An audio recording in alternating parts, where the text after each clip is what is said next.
Welcome to the 75th season of All in the Mind. Now, the whole idea of this show is to dissect the latest evidence on the mind, psychology and mental health, as well as exploring how we think, how we feel and how we behave.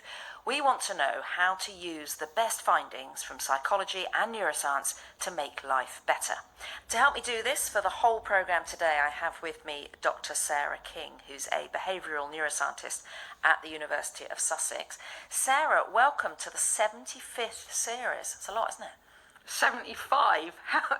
Really? Is that... It's not 75 years, I'd like to point out. That's 75 series, and sometimes there are several of those a year. But Sarah, let me ask you, what do you find most fascinating about the brain? So I like the brain because the brain is really us. It explains everything to do with being human, and so the brain is the thing to study.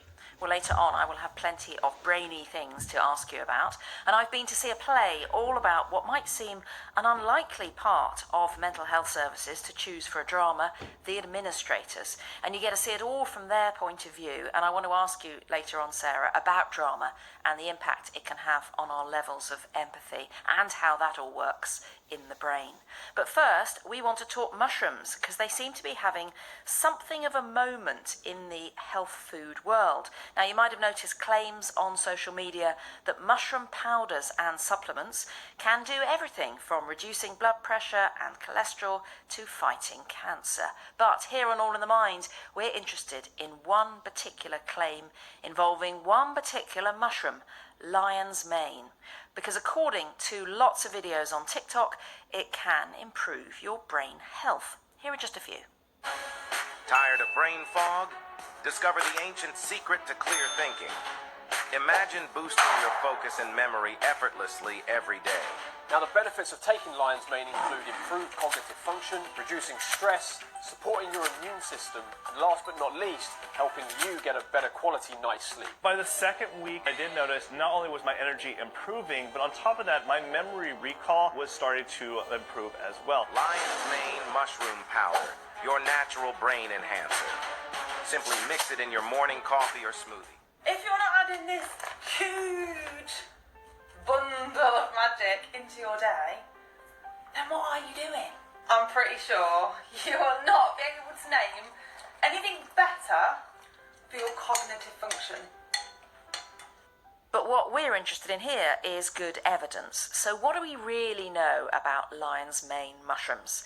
Dr. Ellen Smith is a research fellow at the Brain Performance and Nutrition Research Centre at Northumbria University and one of the few people researching these mushrooms. She told me exactly what they are. Lion's mane is an edible mushroom. It's characterised by these long spindly strands that make it look like a lion's mane, which is where it gets its name from. And it's been used quite extensively in East Asian medicine historically, with some well-documented health promoting effects, but it's not something that we can buy in stores at the moment. And so when people are taking it as a supplement, is that powdered then? It is, yeah. So it's grown and then powdered and then typically capsulated or presented in the powdered form as kind of added to smoothies, shakes, things like that at the moment. Now, there are all sorts of claims being made on TikTok and other places that lion's mane can give you a sharper mind, improve your memory, help you think more clearly, reduce stress and anxiety and depression, and make you sleep better and protect against dementia. I mean, it's an amazing list.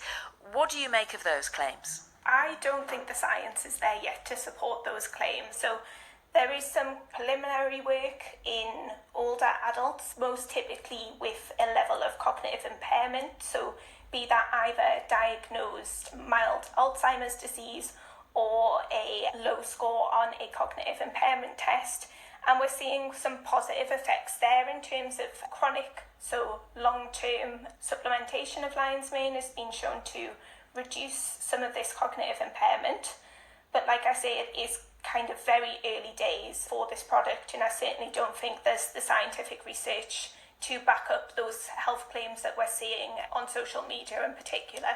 Now, I know that you have run a very small study on lion's mane supplement, and this was the kind of study that is the best kind of study, where it is people are randomised to either take lion's mane or a placebo, and they don't know which they're doing. What did you ask people to do after they'd taken either the lion's mane or the placebo? Our trial was the phase 2 look at acute effects of lion's mane, so that being effects after just a single dose, so we looked after 60 minutes. So the work that we get people to do is they come in and do a battery of different cognitive tests on a computer. Once they've done those tests, they take the supplement or the placebo, like you mentioned, and then at the 60-minute point, they repeated those tasks again. Within this study as well, we also got participants to go away for 4 weeks, taking the supplement daily, and then they come back again and repeat those tasks. These are quite simple type of tasks that you would do, for example, reading a list of words and recalling them after a minute and then again after 20 minutes. Or we have a few other tasks that look at different cognitive domains as well. Now, there were just 41 people in the study, but what did you find? An hour later, did the people who'd taken the lion's mane do any better on the tests? Yes, so our results did show an improvement in reaction time on one of the tasks. We saw participants in the lion's mane group performed quicker. So like you say, this is kind of a tentative result. So this is just a pilot trial with a very small number of participants. So it is likely underpowered, and we didn't see any other reaction time effects on any of the other tasks. Maybe there is an effect, but we definitely need to look into that further with some larger groups. Is it in a way, though, surprising that you did find something at all when people took just one dose, that it did make some sort of difference? Or would you then have to keep taking it all day? If that was only an hour later, does it mean it might have worn off 2 hours later? That is kind of the thing at the moment. We don't have the knowledge there to know what the kind of the bioavailability is of lion's mane, so we don't know what the half-life is. We don't know how quickly you might see an effect. So really the purpose of putting in that acute time frame into this study was just to get an idea of if it is even possible. All of the previous studies are looking at chronic effects, so from around about 4 weeks to almost a year's supplementation. And really we were just kind of interested to see, could there be that short-term effect? Did you find any difference in the people who took it for 4 weeks? So not really. You would kind of anticipate, if you're seeing that acute effect, that you would see that chronically as well. So the effect that we saw after the 4-week supplementation was very tentatively suggesting that there might be a stress alleviating effect. So people were subjectively, so scoring themselves, less stressed, but we didn't see any cognitive enhancements after the 4 weeks. And there is some other research that's been done. As you say, there's been research on looking at people taking it over a longer time. And there's also been research done that isn't even in humans. What does the work in mice and other animals show? Do they see benefits? So yes, there is benefits within animal models, and I guess that's kind of where the interest in humans has come from more recently. So there is evidence when you look at the specific bioactive constituents of lion's mane mushrooms. So they include things like phenolic acids, polysaccharides and terpenoids. And when you look in animal models at these, there's evidence that they can cross the blood-brain barrier, that they might exert anti-neuroinflammatory properties, and there are evidence to suggest kind of cognitive-like improvements in these animal models. So that's definitely important when we consider the work that we do in the future and how we kind of go on from this early pilot trial. Are you optimistic that you will find something? With lion's mane, I think yes. That's interesting that you are optimistic when the pilot study only found in one area that it made a difference. So you must have a sort of sense that there might be something else there. I think considering that we saw an effect in such a small sample size over a very short time frame, that fills me with a bit of hope that there might be something else when we look at larger groups. So it just seems like there could be something there. And I think especially given the historical use in East Asian medicine, and the range of different bioactives and the different mechanisms of action that it might have, it just seems like there is the potential that we might see something when we do a larger trial. Ellen Smith from Northumbria University. Sarah, I thought it was interesting that Ellen and her team didn't find effects of lion's mane when it was taken for 4 weeks. And I noticed that the age of her participants was fairly young. They were young adults. Would that make a difference? Yeah, I think so. It's really difficult to get cognitive benefits in young, healthy adults. So our brains are pretty, I say our. You're counting yourself in that group. You're young to me. Yeah. For young, healthy adults, then their brains are pretty much functioning optimally. So brains work really well, and to make them work better is difficult. So a cognitive enhancer might affect one pathway, but that pathway in itself isn't going to make a big difference. So it sounds as though these things are quite hard to research, really. If money was no object and we really wanted to know what could lion's mane work for, if anything, and does it make any difference to people's brains, what would the ideal study look like? It would be a bit like Ellen's, but huge. So instead of just a few people, you'd have hundreds or thousands of people, and you might not look for just 4 weeks. If you're looking at something that's going to be happening over time, you might do an even longer study, especially if you're trying to stop cognitive decline that comes with age. If you want to slow that cognitive decline, then you may want to do your study for 20 or 30 years. So really, those kinds of studies are near on impossible or very expensive and very time consuming. Yeah, that is a long time. How much evidence is there then that what you eat can make a difference to your memory and to your concentration later in life? So yes and no. I think that looking at specific ingredients, so looking at lion's mane or food supplements and stuff like that, probably isn't going to make a huge difference to an individual's health. And I think a healthy diet, a Mediterranean diet, things that are good for your heart have a much bigger impact on the health of your brain. So I think that might surprise people in a way, that actually what you want to do for your brain is all the same things you want to do to help your heart. Is that because it's about blood flowing around, it's about oxygen? Yeah, absolutely. So the kind of take home is healthy heart, healthy brain. So if you've got a good blood supply, that's going to be going to your brain and providing all the energy that your brain needs to function well.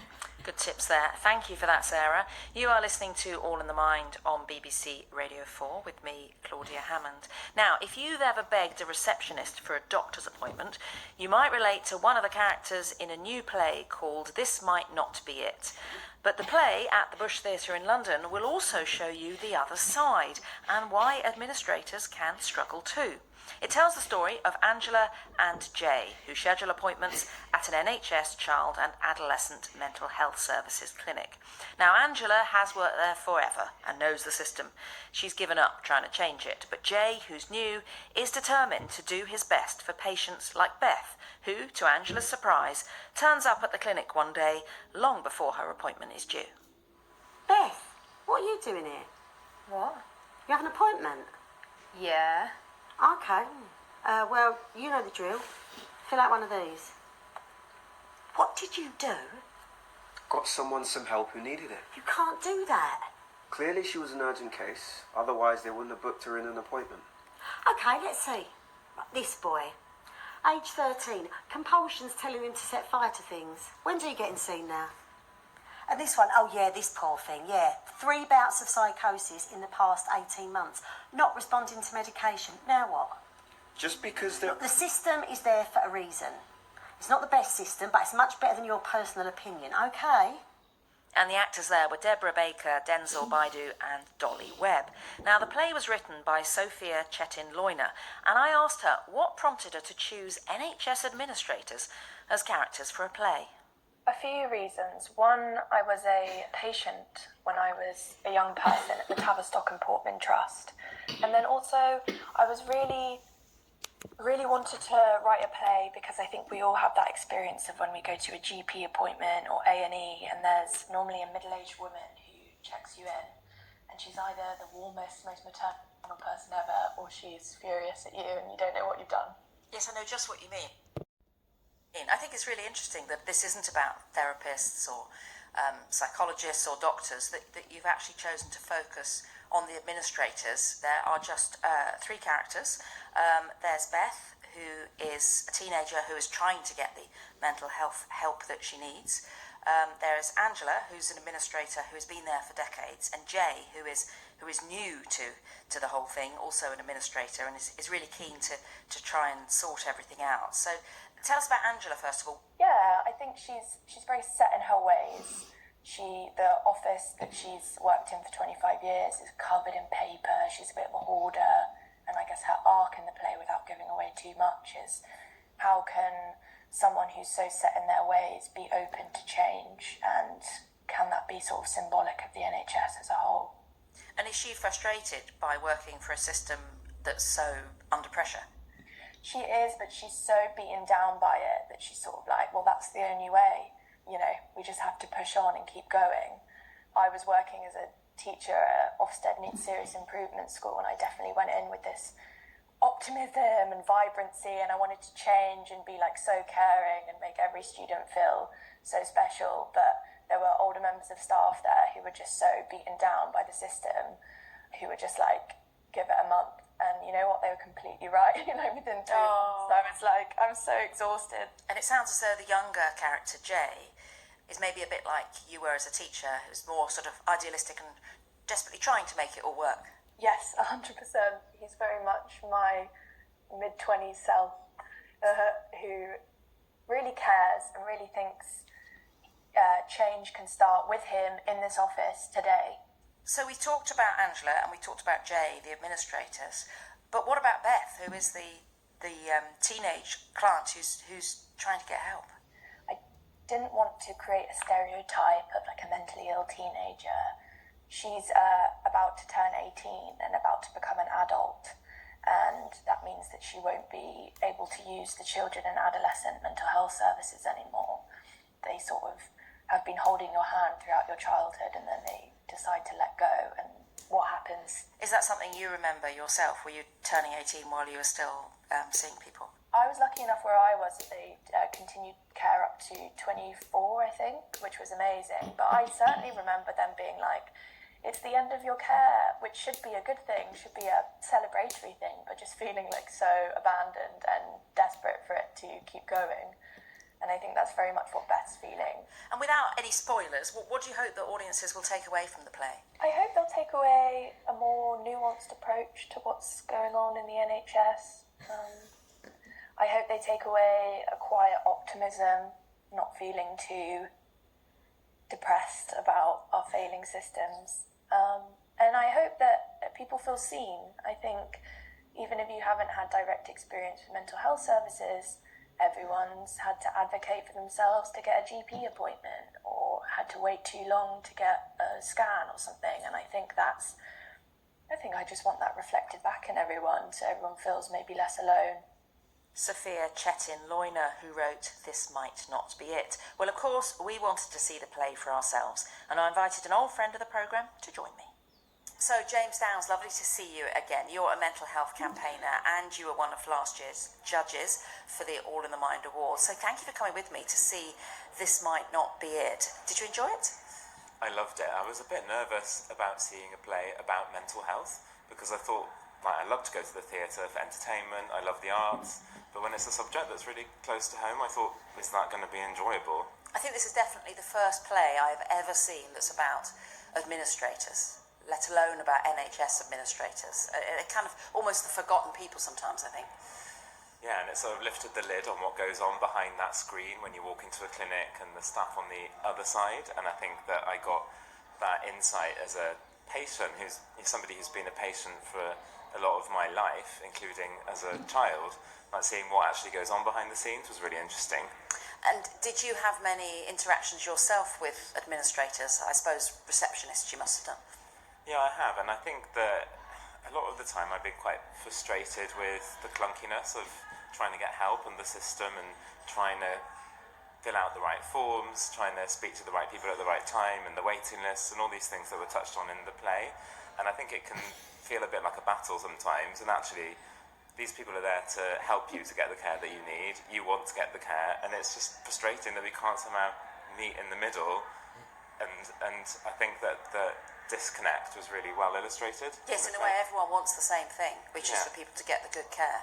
And yet they were trying to do that, weren't they? And Angela, who's the older character, has been there, 20 to 30 years at least. She's like disillusioned with it in a way, and burnt out from trying, I guess.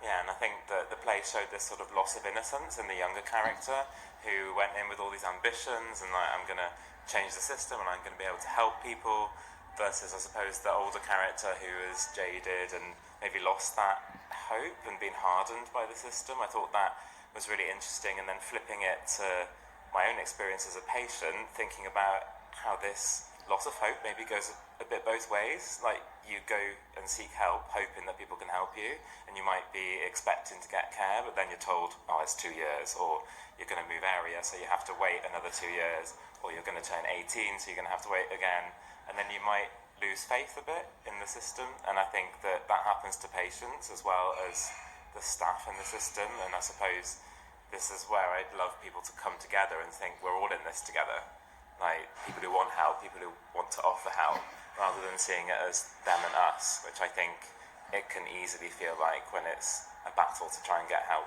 And did it ring true for you when you saw the experience of the young woman who's 17, and because she's going to turn 18 is going to have to go on another waiting list for an adult service and leave the therapist that she's become accustomed to? Yeah, that was the hardest bit for me to watch, I think, because I was in that situation and I was told, like, there's this big cliff edge coming, and people said to me, and you think it's bad here, it's even worse when you get to adult services, so you better get well soon. And I think that made me really scared, and I felt like there wasn't going to be anybody to support me. So yeah, I think that it was a real sort of emotional part of the play, and that they illustrated that really well. And this younger character, Jay, the younger administrator, he's 20 and he's full of ideas about how to change it all, and he wants to put in a new computer system, and he wants it all to be not even perfect, but he wants to really, really be able to help everybody. Can you see how he became disillusioned so quickly? I mean, at the beginning, he does think he knows it all as well, doesn't he? Yeah, I thought it was amazing that he managed to put a new IT system into the NHS within a few months. That was really impressive. But I think that, yeah, it was obvious that he lost his faith in his own ability to help.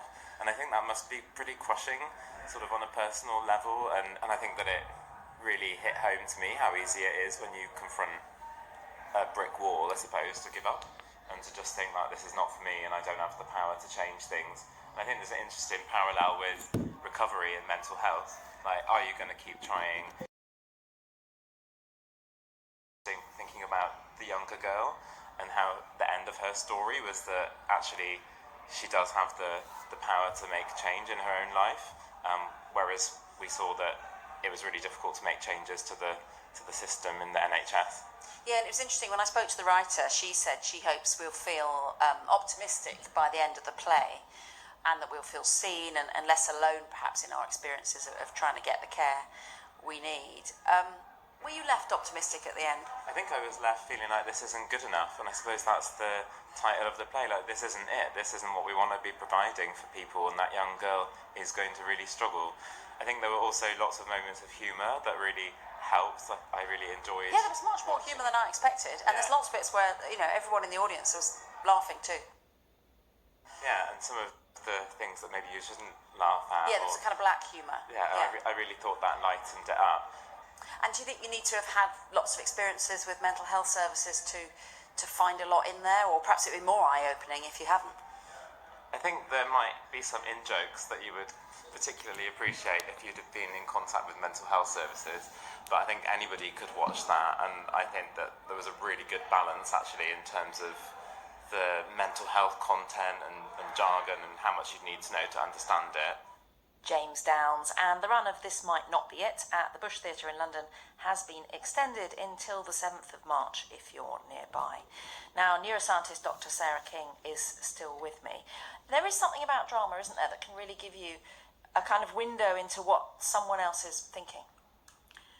Yeah, so I think that you feel empathy when you watch a drama or you see a situation like that, and neuroscientists know from studying brain imaging and doing neuroimaging of which bits of the brain light up in response to something like that elicits empathy. The bits of the brain that are activated, the same bits of the brain that are activated if you're in that painful situation yourself. So one of the ways that neuroscientists study this is to show you pictures of people in pain. So I can see you wincing. I'm wincing just thinking about studio. it. Yes. It's watching those YouTube videos where people walk into doors. Oh, I hate those accident ones. You know, or they've like broken their leg tripping and, themselves up and stuff like that. And when you watch those videos and you're actually physically wincing, but also the bits of your brain that are activated are areas that would be activated by the pain circuitry. So if you were actually sensing that pain yourself. Yeah, so it is a bit like experiencing it. And of course, the most discussed example of drama having an impact recently is the ITV drama Mr. Bates and the Post Office.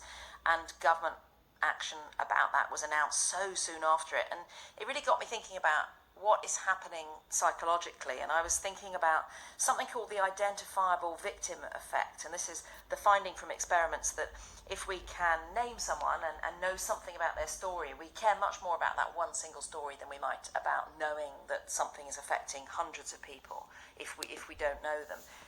Does that fit in with what we see in studies on the brain as well? Yeah, absolutely. It's like charitable giving. So you see the pictures of children and it's a face and a name, and you're more likely, it's been shown that you're more likely to give money to a charity when you see that face and name rather than if it's just a description or it's just a blank request. And again, looking at neuroimaging studies, the areas that light up with pain, the insular cortex is one of those areas, and that area's the bit in the brain that integrates all the sensory information. So in a way it makes sense that if it's actually the pain signals coming from you stubbing your toe or banging your elbow are going up to be integrated to give you your kind of